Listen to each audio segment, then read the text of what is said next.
sulat ko. Turahin na lang. Hindi. Mamaya na po. Okay lang yan. Sige. Okay, Tayo. gusto ko muna i-share. Pakibukas nga yung Bible, pero balikan to kami. Okay. Bible, right? Merong tao doon sa standards. Pero meron ding angels. Okay. Ang nabasa ko dati, pero Revelation chapter 10, verse 4 yata. Dati si Richard hindi naniniwala sa 7 men.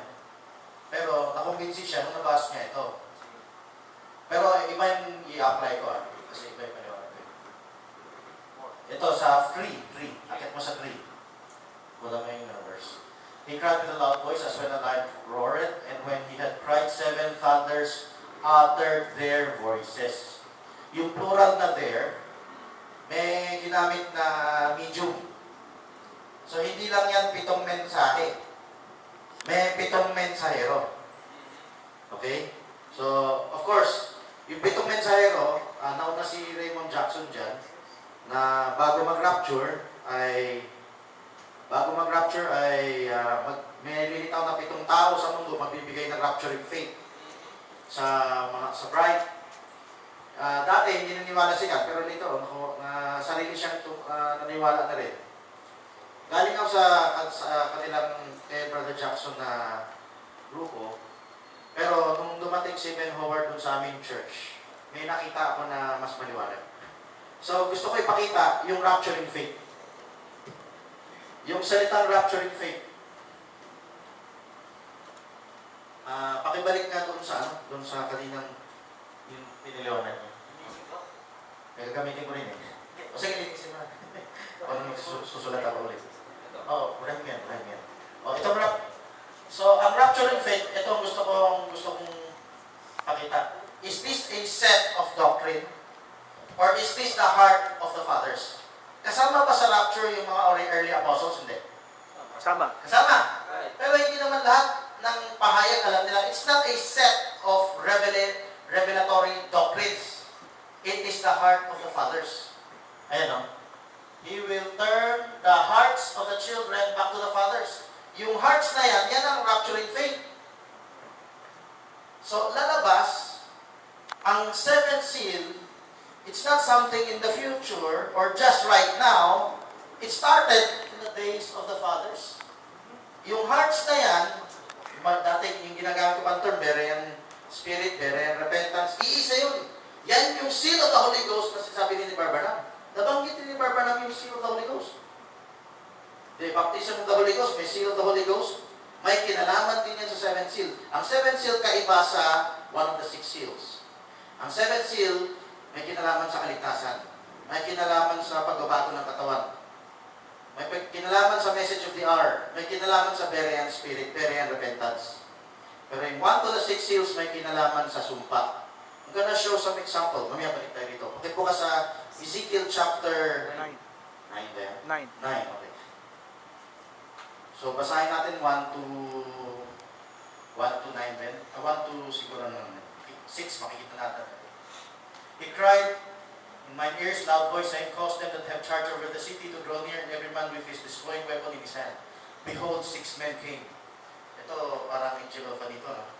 6 men came. May pangitain si Ezekiel bago mawasak yung Jerusalem. Of course, yung panahon niya nawasak na, pero may backflash yan eh.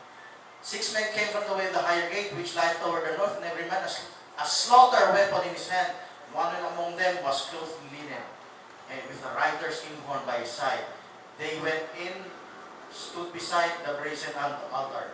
Itong one man among them, no, may 6, pero merong isa, may writer's inkhorn. Yung 6 men, magsislaughter. Pero ito, magsiseal. Tuloy natin sa 3. The glory of God which was gone up from the cherub whereon he was, and threshold of the house. He called to the man clothed with linen, which had the writer's inkhorn by his side. Ano sabi sa verse 4? The Lord said unto him, go through the midst of the city, through the midst of Jerusalem, set a mark upon the foreheads of the men that sigh and that cry for all the abominations that be done in the midst. Ibig sabihin, yung mga predestinado, yung karapat-dapat, Tatatakan nitong ikapitong angelophany. Pero yung anim, magbibigay ng destruction. Pansinin nyo yung 6 seals. Nasa chapter 6. Nasa ng 7 seal. Nasa chapter 8. Ngayon, pupunta tayo dyan. Iba ang 7 seals sa one of the 6 seals. Hindi mo siya pwede ikahon. So kung ito-drawing ko ang timeline, ito kailan makuha na. Kaya usog lang dito. Makuha. Itong first seal, second seal, third seal, fourth seal, fifth seal, sixth seal. Andito yung tribulation period, no? Tamaan 6 seal yan. Asan ang 7? It could not be inside. Doesn't matter kung kay Jackson o sa ibang tao, kung nakafocus lang kay Barbara 1963. Sakop lahat yan. Ang 7 seal, sakop. Sakop lahat yan. Yung time na magkakaroon ng rapturing faith. Amen. Ngayon, may nalagay akong pinakin dito kasi mayroon sa message ni Barbara na may kinalaman sa day ng kanyang coming. Pag nabuksan yon, it's the day of His coming. Sabi, hindi raw niya alam ano yun. Meron, of course, may kinalaman sa mga hiwaga sa panahon natin ngayon, pero may kinalaman din siya sa hiwaga sa panahon din noon.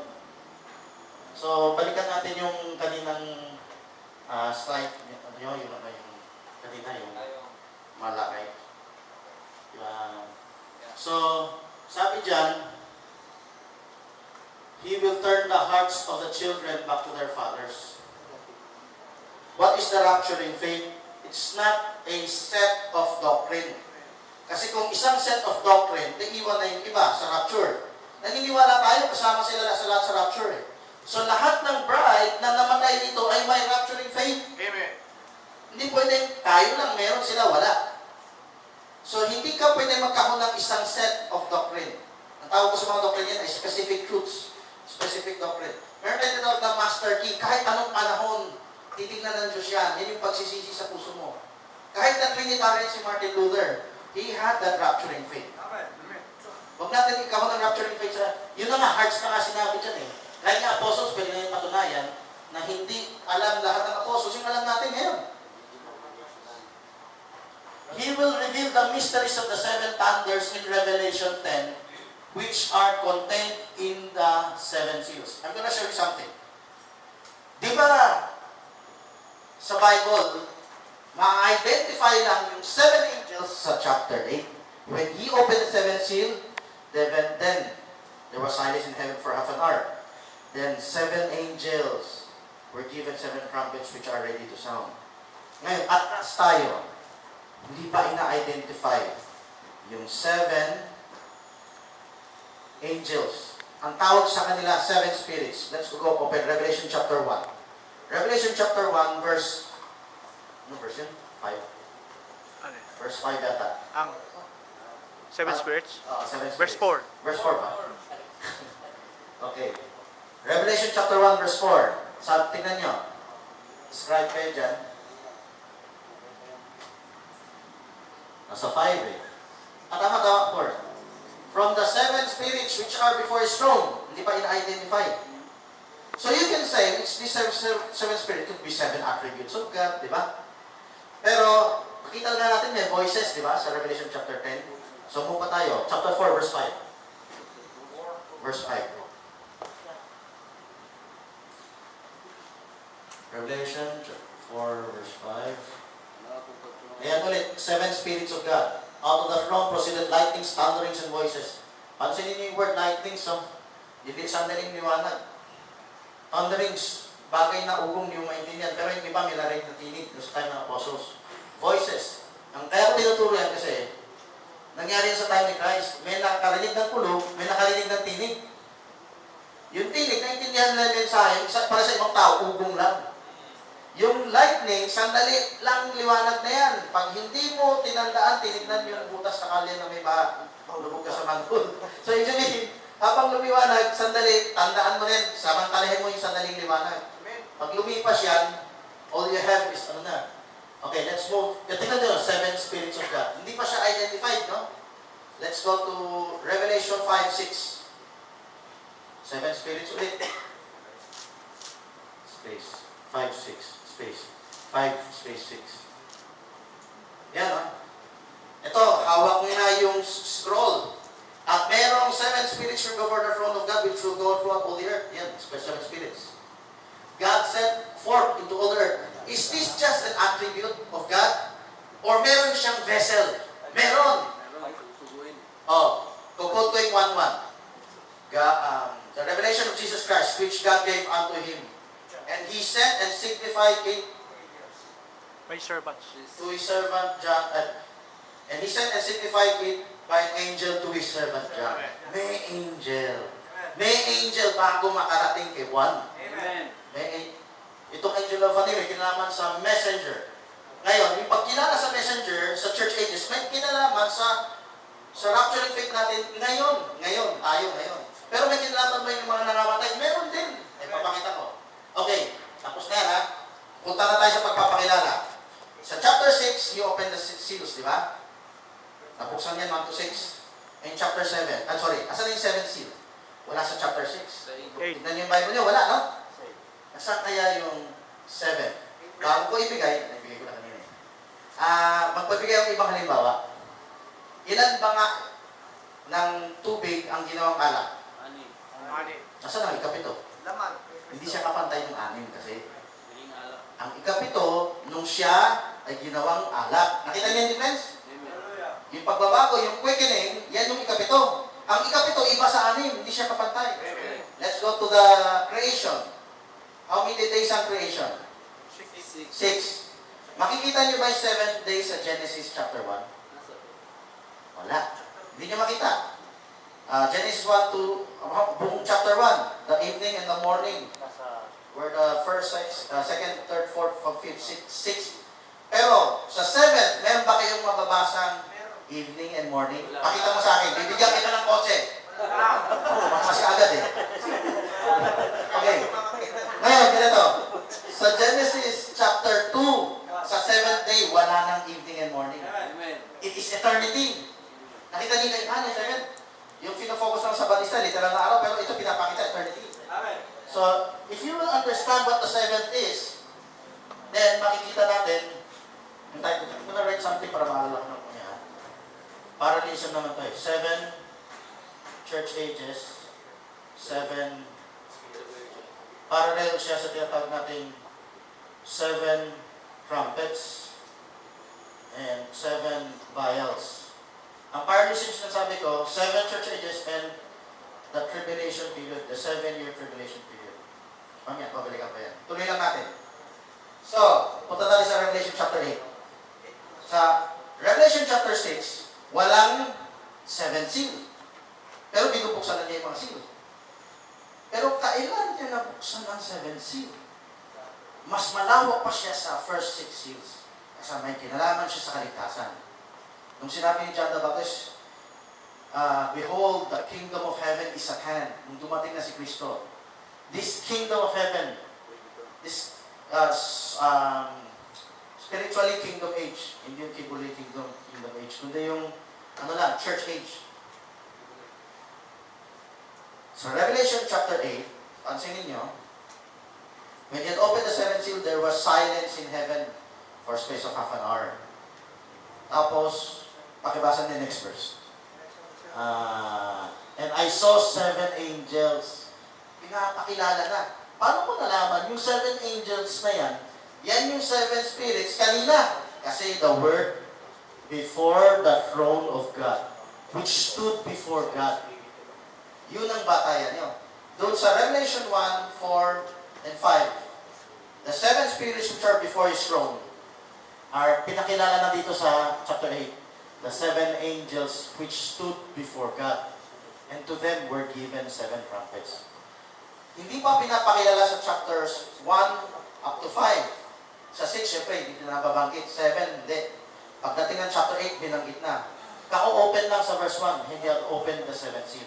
Now, let's talk about Brother Branham opening this subject. Okay?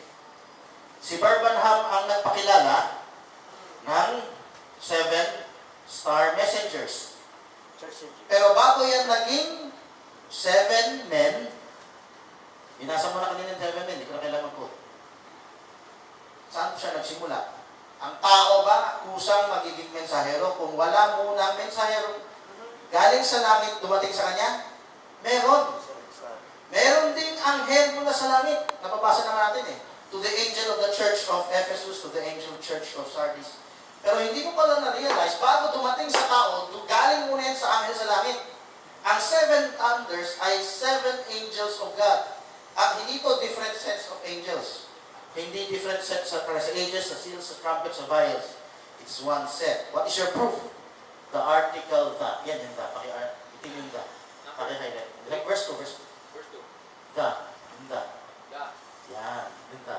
What do you mean by the word the? The Son of Man. Compared sa a Son of Man. Pag sinabing the, it is the only, that's the ultimate, that's the only one. Wala nang iba. Pag sinabi yung A, Who's that one? anong one? Pag one set, it's not different sets. Sinabi, the Son of God, the Son of Man, the only Son of Man, wala nang iba, kundi, pag compare sa a Son of Man, isa sa mga marami.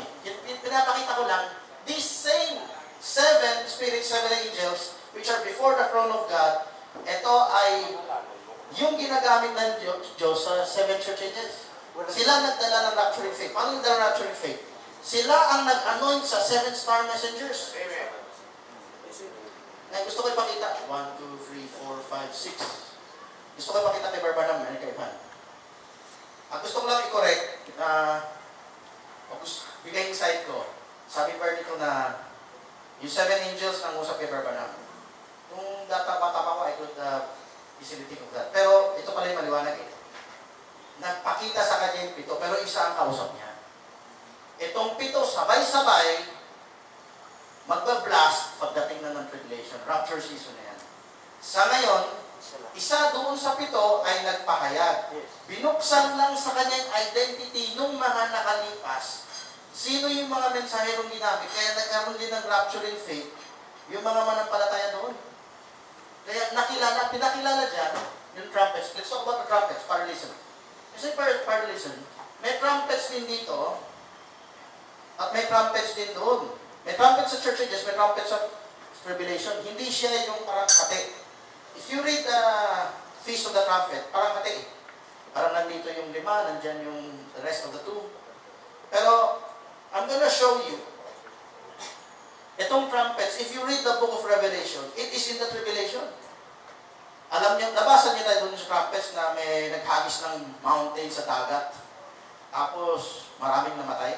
Nabasa niyo yan? Natanong ko, nangyari na ba yun? Di pa. Pero naniwala ba kayo, mangyari ba yan? Amen. So, pwede mo siya symbolically apply sa church ages, pero huwag mo siya i-finalize, tapos na siya. Kita niyo? So, yung trumpet dito sa church ages is just a foreshadowing or precursor to the real trumpet here sa tribulation. And I'm gonna show a parallelism also. Ito 7 angels sa langit. Sino ang kanilang parang pinaka-leader? Ring bearer. In mighty angel. So, this mighty angel, Gabriel or Michael, pagkaparallel niya si Jesus Christ. Pagparallel, hindi siya yun. It just represents. Itong 7 angels sa langit, kaparallel niya yung 7 men sa lupa. Hindi na niya? Kung paano si Jesus Christ, anak ng Diyos, ito ang magre-represent sa kanya sa ano. Pero sa langit, meron vision, pinakita ko dyan, at meron ginawa rin tayo. Si Michael involved doon sa tribulation eh, when he made war. How about sa church ages? Do you believe Gabriel talked to Barbanam? So, Gabriel and Michael are archangels. In the church ages, sa parallelism, the mighty angel is Gabriel or Michael, depende anong panahon ka nabuhay. Then, the 7 angels, gumagana ba ito sa church ages sa tribulation? Yes. Pero sa church ages, may 7 men. Pagdating sa tribulation period, magko-constrict lahat ng sumpa sa ages into 7 years. At yung 7 angels, yan doon nakita, fully inactive. Diyan ko gusto i-compare. the drawing ko, one thunder in each age. Teka, dito lang. One thunder, 2, 3, 4, 5, 6. Dito sa ikapito, Brother Branham saw 7. Because he saw 7 angels. 1, 2, 3, 4, 5, 6, 7. Now, when the time is no more, sabi sa Revelation 10:7, this will sound. At itong sound, sabay-sabay mag-sound. Anong sabay-sabay sound? When the seventh angel sounds, pagpasok sa time na to, all these previous angels na nag-anoint individually in each messenger, dito, ang i-anoint nila ay yung 2 prophets. Pagkamatay ng 2 prophets, ang i-anoint naman nila yung 144,000 as servants of God to prophesy bago matapos ang panahon. So, let's talk about the 7th seal in connection to the 7 thunders. The 7th seal is rapturing faith. The 7th seal, perfects you. The 7th seal is your Berean repentance. The 7th seal is what quickens everything. And the 7th seal is not one point in time lang. Bagamat every 8 time, mayroong message of the hour, meron pa tinatawag na yung day of the rapture. Pero, he covers big, kaya hindi siya mafi-fix mo sa isang chapter. Kaya yung 7 men nakasakop doon sa 7 seal, kung paano mo siya makilala. Okay? Ilang minutes na ako? 2 minutes. 2 minutes? Okay. So, ano pa yung na-mention? Itong 7 churches, 7 seals. So, the same 7 thunders angels, sila yung nag-anoint sa messengers, sila yung nag-open ng seals. Hindi, sa balista, pantay na pantay yan. Pantay yung age sa seal. Pinantay din pa sa nila sa, wala silang tribulation period eh. Pinantay pa nila sa trumpets and vials. Ngayon, may abante. Nakita nyo yung slightly offhand ko rito, may overlapping. Ang age at yung seal medyo abante. Hindi siya kapantay na kapantay. Ano pinapakita dyan? Yung progressive revelation at yung pagkuha sa mga manampalataya in every age. Yung salot sa lupa. Ngayon, tignan natin yung trumpets. I'm gonna show you some evidence. Ganon din yung trumpets. Pag binasa niyo yung trumpets, mapapansin niyo, parang hawik siya sa vials. Pero sa trumpets, 1/3 ang mababanggit sa kanya. Pero sa vials, hindi na. Nahuhulog na. So, that shows you, merong pag-abante. Introduction ng church ages, pero seals yung dulo niya. Introduction ng trumpets, vials ang dulo niya. So, it just goes, pinapakita na yung progressive, hindi lang revelation, progressive events that is to come. Yung may sinasabing immediately after this. Okay, wala na yata time, no? So far, ito na lang yun na to. Sa 7 seals. Okay, so thank you, Brother Francis, sa comprehensive